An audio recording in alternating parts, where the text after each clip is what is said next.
Have you ever heard of a city that simply went to sleep for 100 years? It sounds like something out of a fairy tale, right?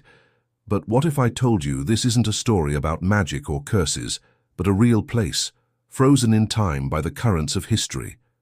Today, we're journeying to a city that the world seemingly forgot, a place that slept for a century, only to awaken in a completely different era. This isn't just a story of dusty buildings and forgotten streets. It's a story of people, of a culture put on pause, and of the incredible resilience of a community that held onto its identity against all odds. To understand how this happened, we need to rewind the clock.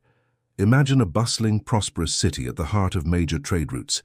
Its markets were alive with the chatter of merchants, its ports were filled with ships from distant lands, and its culture was a vibrant tapestry woven from countless influences. It was a jewel, a beacon of progress and wealth. But history, as we know, is unpredictable. A series of cataclysmic events, political upheaval, the shifting of trade routes, and a sudden devastating economic collapse conspired to cut this city off from the rest of the world. It wasn't a single dramatic event, but a slow, creeping isolation. The ships stopped coming, the merchants left, the vibrant hum of commerce faded into a quiet murmur, and then into silence. The world outside moved on, embracing new technologies, new ideas, and new ways of life. But here, time began to slow down. For the people who remained, life became a matter of preservation. They weren't just surviving, they were guarding a legacy. Generations were born and raised within these walls, hearing stories of the city's golden age as if they were ancient myths. They maintained their buildings not as museum pieces but as their homes. They practiced traditions not for tourists, but because it was all they knew. The city wasn't dead, it was dreaming. Its streets, once pathways for global trade, now echoed with the footsteps of families who had known no other world. Imagine a child growing up in such a place. The grandest building in town wasn't a relic. It was the place you went for community gatherings.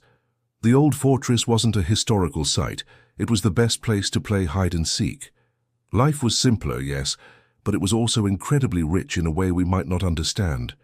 It was a life built on community, on shared history, and on the quiet dignity of carrying on. They were living in a bubble, a time capsule created not by design, but by circumstance. While the rest of the world experienced 2 world wars, the invention of the automobile, the airplane, the telephone, and the dawn of the digital age, this city remained an analog sanctuary. Their knowledge of the outside world was limited to fragmented stories from the few who dared to venture out and return, their tales sounding as fantastical as our stories of space travel might sound to them. So what happens when a sleeping city finally wakes up? The awakening was as gradual as the slumber. In the latter half of the 20th century, a curious historian, piecing together old maps and forgotten records, stumbled upon mentions of this lost metropolis. Intrigued, he mounted an expedition, not expecting to find much more than ruins. What he found instead was breathtaking, a living, breathing city, a perfect snapshot of a bygone era. The moment of rediscovery was a culture shock for both sides.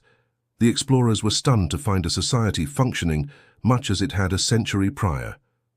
The residents, in turn, were confronted with people who looked, dressed, and spoke in ways that were utterly alien. They saw cameras, vehicles, and technologies that seemed like pure sorcery. It was the moment the dream ended, and a new, bewildering reality began. This re-entry into the modern world was fraught with challenges. How do you integrate a century of progress overnight? The city suddenly became a global sensation. Tourists, journalists, and anthropologists flocked to see the city that time forgot. This brought both opportunity and peril. The influx of money and attention promised a new era of prosperity, but it also threatened to erode the very culture that made the city so unique. The younger generation was caught between 2 worlds. They were fascinated by the possibilities of the outside, the music, the technology, the education, but they also felt a deep-seated duty to honor the sacrifices of their ancestors. Could they embrace modernity without losing their soul? It's a question they are still grappling with today. Walking through the city now is a surreal experience. You'll see ancient stone architecture, standing next to a storefront with a neon sign. You might see an old man in traditional garb talking on a smartphone, or children learning history that their great-grandparents lived through as their present. It's a beautiful, chaotic, and poignant blend of past and present. The city is no longer sleeping, but it's not entirely awake in the way we are either.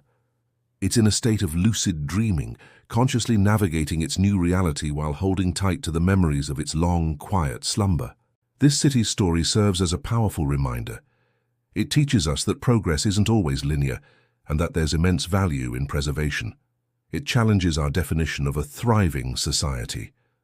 Was the city more alive during its bustling golden age, or during its quiet century of deep community and tradition?